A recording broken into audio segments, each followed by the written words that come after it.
wayangane Mas Doni mung tansah ketok-ketoken kasulistyane. Nggih. Ora, yo diaturke nggih buka celuk sik, Mbak Niken. Wayangan dilandapke. Ora. Iya, Nduk. Ora.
Lenggah mriku sik ora sadadok.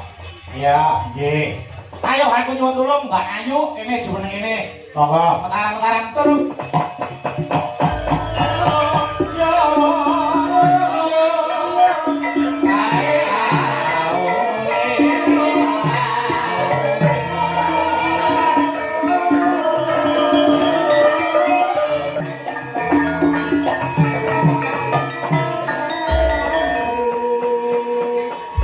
Oh Mas Yuda, nggih, kula sak kanca matur nuwun awit niki dipun paringi ngampil pusaka gongso kaliyan ringgit. nggih. Agemipun Bapak Raji, Pak Suraji. Pak Suraji kiyaine yang enggak wonten ngajeng. Nggih, kula wis bagi kalih kula. Nggih.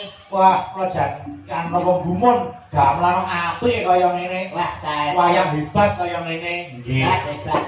Wiwit awan wis kagem napa niku kelenengan. Uyon-uyon. Uyon. Nggih. Nyatane ya gamelan kopeng tenan kok. Nggih. Saestu.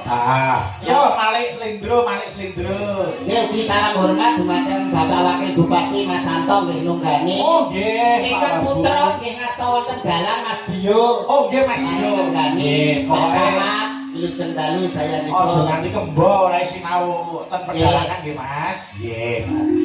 Iki ana sing ngersake anu Mas, podang kuning. Nggih. Kaya diaturke sik. Kalau wau nggih wonten ingkang ngersakaken anu saking Mbah Lurah menika anu menapa menika tembangipun Mbah Sukron Hasbunallah. Oh nggih, nggih, nggih. Nggih. Wah kalau wau. Yo, podang kuning buka celok Mbak Ayu. Siap, siap. Yo. Iso abane ngomar pesora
Terima kasih, matur nuwun. Matur nuwun Bayu.